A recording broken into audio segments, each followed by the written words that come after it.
Hello guys, Narayan ভান্ডার scheme 2024 প্রতি মাসে 2000 টাকার জন্য যোগ্যতা, অনলাইনে আবেদন সময়সূচি। নারায়ণ ভান্ডার বনাম লক্ষ্মী ভান্ডারের একটি তুলনা, দেশ জুড়ে নতুন প্রকল্পের একটি ঢেউ। নারায়ণ ভান্ডার স্কিম অনলাইন রেজিস্ট্রেশন এবং শুরুর তারিখ। তো গাইস, ভিডিওটি শেষ পর্যন্ত দেখার জন্য অনুরোধ রইল। আর গাইস, আপনাদের মনে যদি কোনো ডাউট থেকে থাকে আমি সন্দীপ আপনাদেরকে বুঝিয়ে দেবো। তো গাইস, ভিডিওটা শেষ পর্যন্ত দেখতে থাকুন। সম্প্রতি আপনি নারায়ণ ভান্ডার স্কিম সম্পর্কে শুনে থাকতে পারেন, যা আবেদন করার সময় ব্যক্তিদের আর্থিক সহায়তা প্রদান করে, প্রতি মাসে 2000 টাকা প্রদান করে। আপনারা অনেকেই হয়তো ইতিমধ্যেই লক্ষ্মী ভান্ডার প্রকল্পের সাথে পরিচিত, যা আবেদনকারীদের সুবিধা প্রদান করে আসছে। যাই হোক, একটি উত্তেজনাপূর্ণ খবর আসছে। নারায়ণ ভান্ডার স্কিম তার পথে রয়েছে, যা পুরুষ এবং মহিলা উভয়েই তাদের মাসিক ব্যাংক অ্যাকাউন্টে সরাসরি 2000 টাকা আবেদন করতে এবং পেতে অনুমতি দেওয়া। নারায়ণ ভান্ডার বনাম লক্ষ্মী ভান্ডারের একটি তুলনা। লক্ষ্মী ভান্ডারের সাথে নারায়ণ ভান্ডারের তুলনা করা যাক। লক্ষ্মী ভান্ডার যখন প্রতি মাসে সাধারণ মহিলাদের 500 এবং বিস্তারিত মহিলাদের 1000 টাকা প্রদান করে, তখন নারায়ণ ভান্ডার পুরুষ ও মহিলাদের উভয়ের জন্যই 2000 টাকা ইউনিফর্ম অফার করে।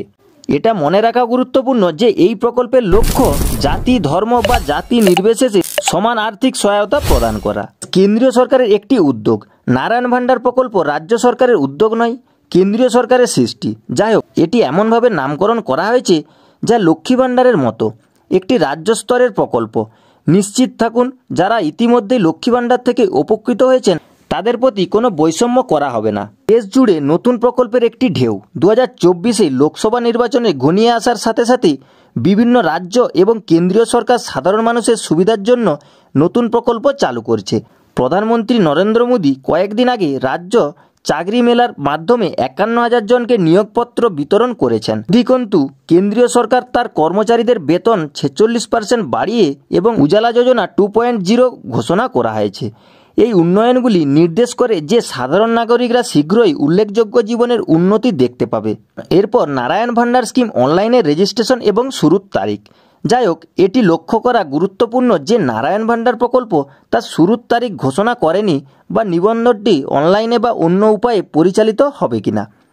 এটি উপলব্ধ হওয়ার সাথে সাথে আমরা বিস্তারিত তথ্য সরবরাহ করব। নারায়ণ ভান্ডার প্রকল্পের জন্য প্রয়োজনীয় নথি কী কী লাগবে দেখে নিন। আধার কার্ড, ব্যাংক অ্যাকাউন্ট এবং আইএফসি কোডের বিবরণ, জন্ম সনদ, স্কুলের কাগজপত্র বা সার্টিফিকেট, ঠিকানা প্রমাণ, বার্ষিক পারিবারিক আয়ের প্রমাণ, বিপিএল সার্টিফিকেট, আবেদনকারীর বৈবাহিক অবস্থার ঘোষণা। এরপর নারায়ণ ভান্ডার স্কিমের জন্য আবেদন করার জন্য যোগ্যতার প্রয়োজনীয়তা দেখে নিন। ভারতের যে কোনো রাজ্যের বাসিন্দা, বিস্তারিত শীঘ্রই পাওয়া যাবে। 25 বছরের বয়স হতে হবে। পারিবারিক আয় বার্ষিক 1,20,000 টাকার কম হওয়া উচিত। দরিদ্র ও অভাবী আবেদনকারী, 25 বছরে অবিবাহিত, বিবাহিত ছেলেমেয়েরা, শারীরিকভাবে প্রতিবন্ধী ছেলে ও মেয়েরা 40% প্রতিবন্ধী। তো গ্যাস, এই যোগ্যতা কিন্তু আপনাদের লাগবে। তো গ্যাস, এই ছিল আজকের ভিডিও। আশা করি ভিডিওটি আপনারা বুঝতে পেরেছেন।